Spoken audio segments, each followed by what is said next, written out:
نظر لگنا برحق ہے اور یہ شرعی اور حسی طور پر ثابت بھی ہے۔ ارشاد باری تعالیٰ ہے وَإِن يَكَادُ الَّذِينَ كَفَرُوا لَيُزْلِقُونَكَ بِأَبْصَارِهِمْ، اور یہ کافر جب یہ نصیحت کی کتاب سنتے ہیں تو یوں ہے کہ تم کو اپنی بری نگاہوں سے پھسلا دیں۔ حضرت ابن عباس رضی اللہ تعالیٰ عنہ وغیرہ نے اس آیت کی تفسیر میں فرمایا ہے کہ وہ آپ کو نظر لگا دیں گے۔ نبی اکرم صلی اللہ علیہ وسلم فرماتے ہیں کہ نظر لگنا برحق ہے۔ اگر کوئی چیز تقدیر سے سبقت کرنے والی ہوتی تو نظر سبقت کرتی۔ امام ابن ماجہ رحمۃ اللہ علیہ نے روایت کیا ہے کہ عامر بن ربیعہ رضی اللہ تعالیٰ عنہ سہل بن حنیف رضی اللہ تعالیٰ عنہ کے پاس سے گزرے جبکہ وہ غسل کر رہے تھے۔ اتفاق سے انہوں نے سہل بن حنیف کو دیکھ کر بے ساختہ کہا کہ میں نے آج تک کسی کمواری دوشیزہ کا بھی اس طرح کی جلد نہیں دیکھی۔ یہ کہنا تھا کہ سہل بے ہوش ہو کر زمین پر گر پڑے۔ انہیں رسول اللہ صلی اللہ علیہ وسلم کی خدمت میں لے جایا گیا اور عرض کیا گیا کہ سہل بے ہوش ہو کر گر گئے ہیں۔ آپ نے فرمایا کہ تم ان کے بارے میں کس کو مورد الزام ٹھہراتے ہو؟ صحابہ کرام رضی اللہ تعالی عنہم نے عرض کیا کہ عامر بن ربیعہ کو۔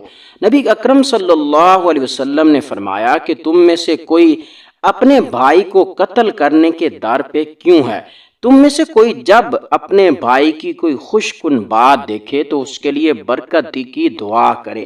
پھر آپ صلی اللہ علیہ وسلم نے پانی منگوایا اور عامر رضی اللہ تعالیٰ عنہ کو حکم دیا کہ وہ وضو کریں، تو انہوں نے اپنے چہرے اور دونوں ہاتھوں کو کونیوں تک دھویا، دونوں گھٹنوں اور اذار کے اندر کے حصے کو دھویا، اور پھر آپ نے حکم دیا کہ وہ پانی نظر لگے ہوئے شخص پر بہا دے۔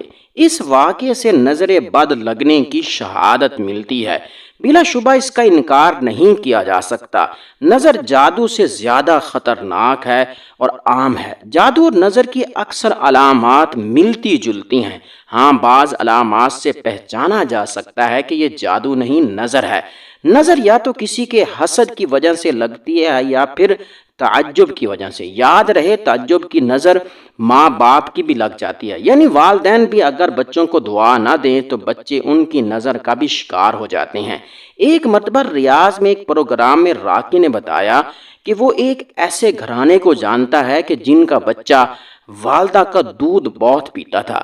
ایک دن اس کے باپ نے کہا یہ تو ہر وقت ماں ہی کی گود میں چڑھا رہتا ہے، چھوڑتا ہی نہیں۔ اسی لمحے وہ بچہ ساکت ہو گیا۔ ہسپتال لے گئے لیکن بچہ کچھ دیر کے بعد فوت ہو گیا اور اس کی بچے کی ماں کا علاج کرتے ہوئے 3 ماہ ہو چکے تھے۔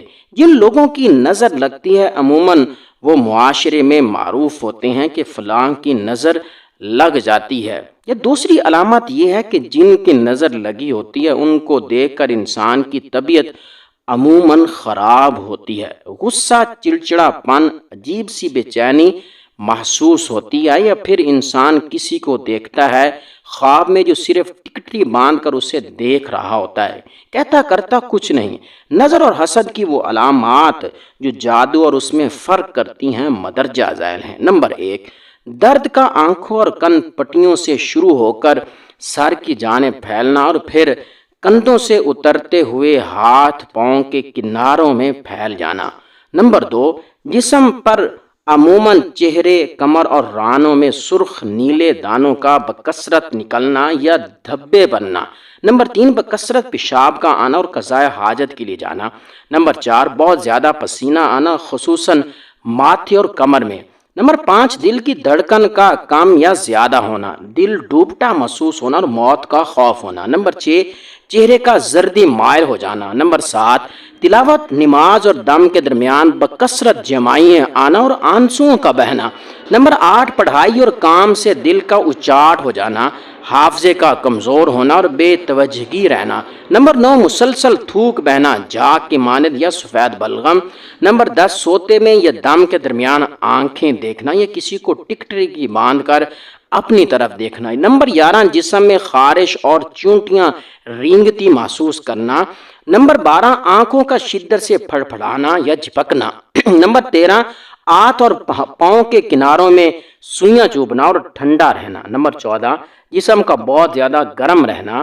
نمبر 15، انسان کا اپنے آپ سے لاپرواہ ہو جانا خصوصاً عورتوں کا اپنی آرائش و زائبائش سے بے نیاز ہو جانا۔ نمبر 16 بچوں کا ماں کا دودھ نہ پینا اور بہت زیادہ رونا۔ نمبر 17 پلکوں اور بھووں پر بوجھ ہونا۔ نمبر 18 آنکھوں میں عجیب سی تیز چمک کا ہونا۔ نمبر 19 جوڑوں میں بوجھ محسوس کرنا۔ نظر لگنا حق ہے اور حدیث مبارکہ سے یہ بات ثابت ہے، اور حدیث مبارکہ میں اس کے مختلف علاج منقول ہیں۔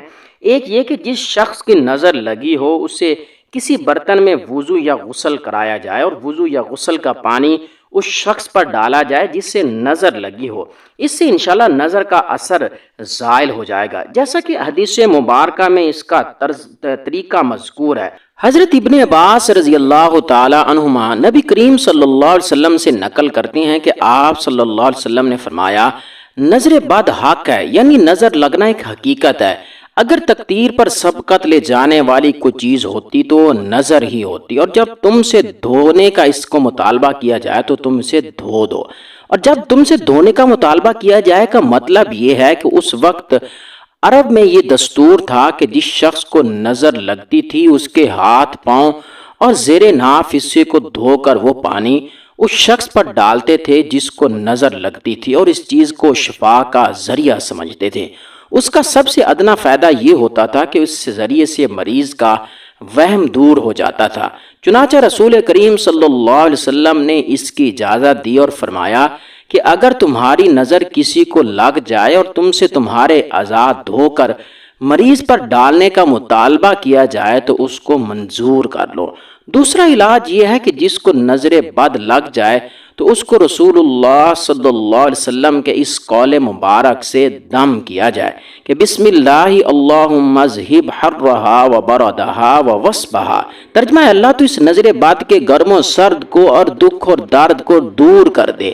اس کے بعد یہ کلمات کہے کم باذن اللہ، اور سب سے بہتر علاج یہ ہے کہ معوذتین یعنی سورۃ الناس اور سورۃ الفلق پڑھ کر نظر لگنے والے پر دم کیا جائے۔ انشاءاللہ ایسا کرنے سے نظر کا اثر زائل ہو جائے گا۔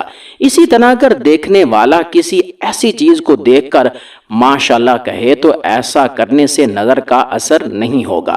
نظر ماں باپ کی بھی لگ جاتی ہے، یعنی والدین بھی اگر بچوں کو دعا نہ دیں تو بچے ان کی نظر کا بھی شکار ہو جاتے ہیں۔ حضرت عائشہ رضی اللہ تعالی عنہا فرماتی ہیں کہ ایک مرتبہ رسول اللہ صلی اللہ علیہ وسلم تشریف لائے اور ایک بچے کے رونے کی آواز سنی تو ارشاد فرمایا کہ تمہارے اس بچے کو کیا ہوا ہے، یہ رو رہا ہے، تم لوگوں نے اس بچے پر نظر بد سے حفاظت کا دم کیوں نہیں کیا؟ نبی کریم صلی اللہ علیہ وسلم حضرت حسن اور حسین رضی اللہ تعالی عنہما کو ان کلمات کے ساتھ دم کیا کرتے تھے، اعوذ بکلمات اللہ التامات من کل شیطان وہامۃ ومن کل عین لامۃ۔ نظر بد سے حفاظت کے لیے بچوں پر صبح شام یہ مسنون کلمات پڑھ کر دم کریں۔